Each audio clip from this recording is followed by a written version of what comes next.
प्रबोधनांना झोडपावेच लागणार. मनोज जरांगे पाटलांचा मोठा निर्णय. महाराष्ट्रामध्ये सध्याची जी परिस्थिती आपण पाहतोय त्या परिस्थितीमध्ये छत्रपती शिवरायांबद्दल वेगवेगळी वक्तव्य समोर येत आहेत. मराठीचा मुद्दा असेल किंवा महाराष्ट्रामध्ये एक आमदार आहेत आणि त्या आमदाराचीच कशा प्रकारची वागणूक सामान्य प्रकाशकावर आपल्याला पाहायला मिळाली आहे, या सगळ्यावर मनोज जरांगेंनी एक वक्तव्य केले आणि या वक्तव्याने अवघ्या महाराष्ट्रात खळबळ माजली आहे. नेमकं काय घडलंय हे सगळं या व्हिडिओमध्ये संपूर्ण पाहायचं आहे. नमस्कार, मी रणजित. मुद्दा हक्काच्या या चॅनलवर तुम्ही नवीन असाल तर चॅनलला सबस्क्राईब करा, कारण आपल्या चॅनलवर आपण असेच वेगवेगळे विविध माहितीपूर्ण व्हिडिओज खास तुमच्यासाठी बनवत राहत असतो. छत्रपती शिवाजी महाराज थकले. छत्रपती शिवाजी महाराज युद्ध करून एवढे थकले की स्वराज्याचा कारभार त्यांच्यासह पेलवाना झाला आणि स्वामी रामानंद तीर्थ यांच्याकडे गेले आणि त्यांच्याकडे जाऊन त्यांचं मुकुट म्हणजे शिवाजी महाराजांचं मुकुट जे आहे ते काढलं आणि स्वामी रामानंद तीर्थ यांच्या चरणावर त्यांनी ते ठेवून दिलं. अशा प्रकारचं वक्तव्य धीरेंद्र शास्त्री उर्फ बागेश्वर बाबा हे आपल्या भारत देशामध्ये फेमस महाराज आहेत आणि या महाराजांचं हे वक्तव्य. हे महाराज काम काय करतात तर प्रबोधनाचं, समाज प्रबोधनाचं किंवा हिंदू धर्माचं जे काय आहे ते काम करतात.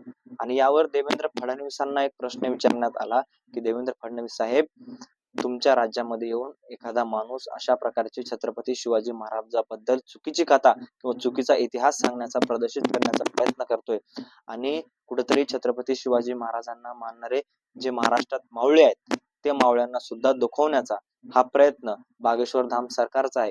मग तुम्हाला याच्यामध्ये नेमकं म्हणायचं काय आहे? त्यावेळेस फडणवीसांनी सांगितलं की ही एक लोककथा आहे, त्याच्यामुळे ही लोककथा असल्यामुळे बागेश्वर धाम यांच्याकडून निघाला असेल, ते बोलले असतील, अशा प्रकारचं फडणवीस यांचं वक्तव्य होतं. म्हणजे छत्रपती शिवाजी महाराजांबद्दल एवढं मोठं चुकीचं वक्तव्य की छत्रपती शिवाजी महाराज थकले, त्यांनी स्वराज्याचा गाडा हाकायचा नाही म्हटले, अशा प्रकारचं वक्तव्य करून आपले राज्याचे मुख्यमंत्री जे की महाराष्ट्राचे आहेत आणि महाराष्ट्राचे म्हटल्यानंतर त्यांना एक अभिमान असायला हवा, स्वाभिमान असायला हवा.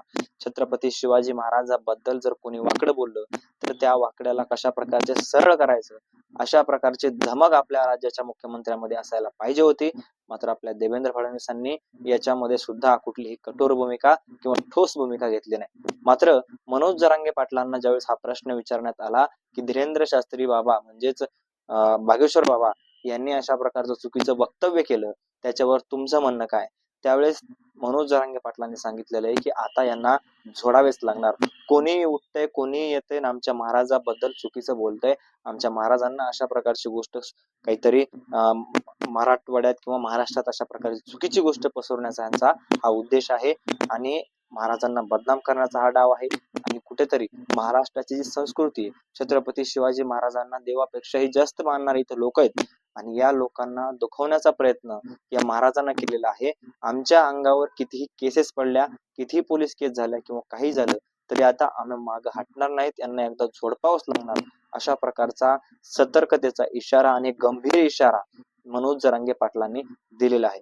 मात्र या इशाऱ्याकडे जर बघायचं म्हटलं तर देवेंद्र फडणवीसांनी जे बोललंय त्याच्यावर बघायचं म्हटलं तर मनोज जरांगे पाटलांची भूमिका अगदीच योग्य असावी.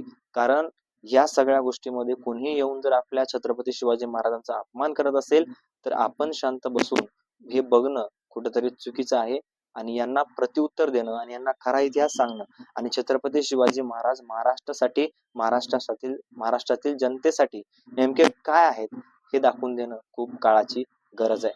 तुम्हाला काय वाटतंय या सगळ्या गोष्टीबद्दल? तुमचं मत कमेंट मध्ये नक्की कळवा आणि हो, भेटूयात व्हिडिओ मध्ये. तोपर्यंत धन्यवाद.